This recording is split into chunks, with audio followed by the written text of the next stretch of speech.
बिस्मिल्लाहिर्रहमानिर्रहीम। नाज़रीन, मैं हूं आपका मेज़बान अरसलान तैमूरी क्राइम इन्फो से। नाज़रीन, आजकल पंजाब पुलिस के साथ जिन्नात और जादू के हवाले से बड़े वाक़यात सामने आ रहे हैं। 3 वाक़यात रूनुमा हो चुके हैं। एक वाक़या मैं आपको रिपोर्ट कर चुका हूं कि जिसमें लाहौर के इलाका कान्हा से एक खातून फौजिया बीबी जिसकी FIR में ये मेंशन किया गया है कि इसे जन्नात ले गए हैं। एक ये FIR नाज़रीन जन्नात के हवाले से सामने आई, जिसमें ताहाल जो है ये फौजिया बीबी बाजियाब नहीं हो सकी। दूसरा वाक़या नाज़रीन गुजरात के इलाका थाना कुकराली की हदूद में पेश आया है कि जहाँ पर एक खातून की एक FIR दर्ज की गई और उस FIR के अंदर क्या बताया गया, ये बताया गया कि आदिल नामी जिन जो है वो आ जाता है और ये खातून जो है जो मुलजिम है उसकी सास हैं और उसने इनकी बेटी को भी तलाक दे दी है। कि जी वो गरीब कहानी, इससे मुतालिक इसकी FIR भी आगे आपको पढ़ के सुनाऊंगा मैं, और उसके बाद आपको मैं बताऊंगा इस खातून का एक वीडियो बयान भी सामने आ गया कि उन्होंने पंजाब पुलिस पर क्या तनकीद की है, क्या बात की है कि ये FIR कैसे दर्ज कर दी गई, और इस खातून का वीडियो बयान भी सामने आया है कि उन्होंने क्या पंजाब पुलिस के ऊपर तनकीद की है उस वीडियो बयान के अंदर और क्या बताया है इस FIR के अंदर। ये भी नाज़रीन मैं आपको आगे चल के बताऊंगा। लेकिन उससे पहले नाज़रीन, लाहौर के इलाका शादबाग के अंदर एक जादूगर जो है वो एक घर को लूट के ले गया है। 60 लाख रुपए का सोना ले गया नाज़रीन उनका और नकदी ले गया है, क्या कुछ ले गया ये जादू के नाम पर ये एक FIR दर्ज हुई है। अब पंजाब पुलिस का वास्ता एक जादूगर के साथ है। ये जादूगर देखते हैं कब पकड़ा जाता है। इसकी CCTV फुटेज के अंदर भी कुछ तस्वीर जो है वो सामने आई है, जिसमें आप ये लगी देख रहे हैं कि एक जादूगर साहब 60 लाख रुपया जो है जादूगर के लेकर चले गए हैं। इसकी FIR भी नाज़रीन आगे चल के आपको जो है वो बताएंगे कि ये क्या वाक़या हुआ है कि जादूगर कैसे एक जो है वो शख्स को लूट कर चला गया। उससे पहले नाज़रीन ये जो गुजरात वाला वाक़या था ना कुकराली की हदूद में जो खातून के साथ आदिल नामी जिन ने जो कुछ कर दिया, ये FIR पढ़ते हैं, इस FIR में क्या लिखा है। और उसके बाद नाज़रीन आपको बताएंगे कि इस खातून ने जो मुतासरा खातून है जो ये सास हैं इस मुलजिम की, इन्होंने दोबारा से क्या बयान दिया है और क्या उन्होंने बताया है। तो नाज़रीन सबसे पहले FIR पढ़ते हैं। नाज़रीन ये मुकदमा थाना कुकराली में महराज साजिद की मुदय्यत में दर्ज हुआ है और वो लिखती हैं, बखिदमत जनाब SHO साहब थाना कुकराली जनाब अली गुजारिश है कि मैं देहा मिल हाल भदर की रिहायशी हूँ, खानादारी करती हूँ। मेरे अपने खामद से अलहदगी हो चुकी है। मेरे कुल 4 बच्चे, 3 बेटियां और 1 बेटा है। अरसे करीब 7-8 माह कबल मैंने अपनी बेटी मसमात अलवीना की शादी मुसम्मी कबीर हुसैन वल शबीर हुसैन कौम सैयद सकना घरीरा से की, जबकि मज़कूर कबीर हुसैन इस वक्त भी मुझसे मोहब्बत करता था और मेरी बेटी की बजाय मुझसे शादी करना चाहता था। जो अरसे तकरीबन 4 माह कबल मुसम्मी कबीर हुसैन मज़कूर ने मेरी बेटी अलवीना को तलाक दे दी। जो चंद यौम कबल मुसम्मी कबीर हुसैन मज़कूर मेरी बेटी से रजू करने के बहाने हमारे घर मौजा भद्दर आया हुआ था। मोरखा 13/11/2025 बवक़्त करीब 5 बजे सुबह मज़कूर ने मेरे साथ जना किया, जो इससे कबल भी मुतअद्दिद मरतबा मेरे साथ जना कर चुका है। मुसम्मी कबीर हुसैन मज़कूर के साथ जन्नात का मसला है। जिन जिसका नाम आदिल है मेरे साथ मोहब्बत करता है। वो जिन जब कबीर हुसैन पर कंट्रोल हासिल कर लेता है तो कबीर हुसैन जब तक मुझसे सेक्स ना कर ले नॉर्मल ना होता है। मुसम्मी कबीर हुसैन के इस तरह जना करने से मेरी घरेलू जिंदगी तबाह हो गई है और मेरे बच्चे भी मुझसे मुतनफ़र होते जा रहे हैं। मुसम्मी कबीर हुसैन मज़कूर ने मेरे साथ जना करके ज़्यादती की है। दावेदार हूँ कार्रवाई की जाए। अर्ज़ सुमेरा साजिद दुख्तर साजिद हुसैन शाह। जी नाज़रीन ये FIR दर्ज करवाई है सुमेरा साजिद साहिबा ने कि जो कह रही हैं कि मेरे साथ ये सारा मामला हुआ है FIR के अंदर। लेकिन इस FIR के बाद नाज़रीन उनका एक वीडियो बयान सामने आ गया और उस वीडियो बयान के अंदर उन्होंने बड़ा वाज़ेह किस्म के अल्फाज के साथ कहा कि ये जो अल्फाज लिखे गए हैं इस FIR के अंदर ये पुलिस ने मिली भगत के साथ जो है मुल्ज़मान के बयान जो है वो शामिल कर दी हैं और मेरा इस किस्म का कोई बयान नहीं है कि मैंने कहा हो कि जन्नात ने मेरे साथ किया। मेरे साथ जो भी कुछ किया है इस कबीर हुसैन ने जानबूझ के किया और ये मेरा मुलजिम है।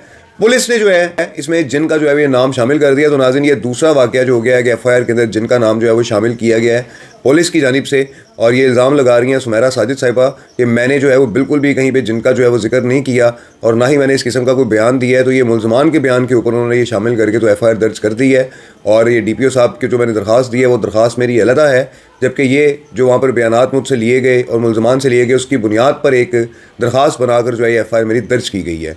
तो ये नाज़रीन सारा वहाँ का वाक़या है गुजरात का कुकराली का, इसका ये ड्रॉप सीन हुआ है, ये जिन वाली सारी बात निकल आई है। और नाज़रीन अब चलते हैं FIR पढ़ते हैं जादूगर साहब की कि जादूगर साहब ने क्या किया है शादबाग के इलाका में कि वो कैसे 60 लाख रुपया लेकर रफू चक्कर हो गए हैं। गली में मिले इस बंदे को, ये बंदा घर ले गया, अपनी वालदा से मिलवाया, घर में मसला था, बैठे दम दरूद हुआ, क्या कुछ हुआ और उसके बाद 60 लाख रुपया ले गए, बंदा उसकी आंखों के सामने रफू चक्कर हो गया। तो नाज़रीन ये FIR पढ़ते हैं, उसके बाद आपको इसके हक़ाइक़ बताते हैं। नाज़रीन ये FIR अब्दुल्ला हादी की मुदय्यत में दर्ज हुई है थाना शादबाग में और वो लिखते हैं, बखिदमत जनाब SHO साहब थाना शादबाग लाहौर जनाब अली गुजारिश है कि मैं गली नंबर 7 मकान नंबर 1 40 नाज़माबाद ताजपुरा लाहौर का रिहायशी हूँ। मोरखा 12/11/2025 बवक़्त करीब 1:30 बजे दिन मैं अपने घर से फ्यूल डलवाने के लिए न्यू शादबाग लाहौर जा रहा था कि जब मैं total petrol pump new Shadbagh वाली गली में दाखिल हुआ तो गली की टुक्कर के करीब एक कद जिसकी उम्र करीब 45-50 साल, बड़ी बड़ी मूंछें रखी हुई थी और कद तकरीबन 5 फुट 6-7 इंच जिस्म दरमियाना था। इसने मुझे रुकने का इशारा किया, मैं रुक गया। इसने मुझे कहा कि मैं सैयद ज़ादा हूँ और इस्लामाबाद से दुआ के लिए यहाँ आया हुआ हूँ और मुझे पूछने लगा कि आप अपने वालिद की इज्जत करते हो कि नहीं। मैंने कहा मैं अपने वालिदैन की बड़ी इज्जत करता हूँ, मैं अपने वालिदैन का ताबेदार हूँ। तो वो मुझे कहने लगा आप झूठ बोल रहे हैं, आपके वालिद आपके साथ नाराज हैं। इसी असना में एक कस जो के सामने थड़े पर बैठा हुआ था वो भी इधर आ गया और आकर इसके पांव पकड़ के कहने लगा कि शाह मेरे लिए भी दुआ करें, मेरे भाई के बारे में कुछ पता नहीं चल रहा और मेरी वालदा भी बहुत परेशान है। तो इसने दुआ करना शुरू कर दी। तो मैं इनकी बातों से मुतासिर हो गया, चूंकि मेरे घर में भी कुछ परेशानी चल रही थी जो मैंने इसके साथ शेयर कर दी, जिस पर इसने मेरे लिए भी दुआएं करना शुरू कर दी और मुझे कहने लगा कि जाओ अपने घर से थोड़ी चीनी लेकर आओ और साथ अपनी वालदा की कोई सोने की चेन या दीगर जेवरात जो वो इस्तेमाल करती हैं वो भी साथ ले आओ ताकि मैं इन पर भी दम कर दूं। मैं अपनी मोटरसाइकिल पर बैठे लगा तो बाद में आने वाला शख्स जिसने मैरून रंग की शर्ट और जीन्स नीले रंग की पहनी हुई थी इसको भी मेरे साथ ही बिठा दिया। मैंने अपने घर से थोड़ी चीनी ली और वालदा की अलमारी से चेन पकड़ने लगा तो इस शख्स ने मुझे कहा कि सारा जेवर पकड़ लो। तो मैंने 2 कड़े, 6 चूड़ियां और टॉप्स वगैरह, एक हीरे की अंगूठी, कुल वजनी 16 तोले शापर में डाल लिया और वापस चले गए। जहां पर पहले से खड़े शख्स ने चीनी पर दम किया और 2-3 दाने चीनी मेरे मुंह में डाल दी, जिसके बाद मैं थोड़ा परेशान हो गया। तो इन लोगों ने मेरे सारे जेवरात और मेरा मोबाइल सैमसंग S20 अल्ट्रा जिसमें सिम नंबर फलाना फलाना मौजूद थी वो पकड़ लिया और मुझे कहा कि 70 कदम चलकर वापस आओ। मैं थोड़ी दूर जाकर वापस मुड़ा तो वो दोनों लोग अपनी मोटरसाइकिल पर बैठकर गायब थे। इन 2 कस ने मेरे जेवरात 16 तोले, 2 फोन, एक सैमसंग और दूसरा ओप्पो प्रो जिसमें सिम नंबर फलानी फलानी और नकदी 1150 रुपए नौसरबाजी और फ्रॉड के जरिए हत्या कर ज्यादती की है। कार्रवाई की जाए। अल अर्ज दस्तखत मारूफ, अंग्रेजी अब्दुल्ला हादी। जी नाज़रीन, ये वक़ूआ हुआ है शादबाग के इलाका के अंदर कि जो जादूगर का मशहूर हुआ है। ये जादूगर साहब जो है जादू से 2-3 दाने दम पड़ गए, उसके मुंह में डाले, वो सुनबुन हो गया, हिप्नोटाइज हो गया या क्या मामला उसके साथ हुआ। और जो इस जादूगर ने अब्दुल्ला हादी को कहा, अब्दुल्ला हादी वो करने के लिए आमादा हो गया और 40 कदम दूर जाकर जब ये वापस मुड़ा तो वो लोग इसका 16 तोले सोना जो तकरीबन 60 लाख मालियत का बताया जा रहा है और साथ 1150 रुपये भी, मोबाइल फ़ोन्स भी इसके निकलवा लिए खड़े खड़े जेब से और लेकर रफू चक्कर हो गए। कैसा नौसरबाज होगा नाज़रीन, कैसी इसकी कारीगरी होगी कि इसने एक बंदे को गली में रोक के उसके घर से सारा कुछ सामान मंगवा कर उसके हाथों से लूट लिया और फरार हो गए। तो ये नाज़रीन जादूगर साहब का कारनामा है। शादबाग पुलिस इस जादूगर को ढूंढ रही है, जल्द ये जादूगर जो है वो पुलिस के कब्जे में आ जाएगा। लेकिन नाज़रीन जो जिन्नात वाला मामला है, ये जो जिन आजकल लोगों के अंदर घुस के जो है ये मुलजिम बन रहे हैं, इस मामले को भी पंजाब पुलिस को देखना चाहिएगा कि FIR दर्ज करने से पहले मामलात को देख लेना चाहिए, हकायक का जायज़ा ले लेना चाहिए। ऐसे जन्नात के ऊपर डालकर केस ख़राब करने वाली बात है। क्यों बेचारे जन्नात को जो है वो हम लोग फंसा रहे हैं, क्यों उन बेगुनाहों पर हम जो है वो मुकदमे काट रहे हैं। ये ना हो कि वो नाराज़ हो जाए इन लोगों से और फिर ये कहें कि हमारे साथ हो क्या रहा है। तो ये नाज़रीन सारी सूरत हाल है। इस व्लॉग के साथ इजाज़त दीजिए। अल्लाह हाफिज़।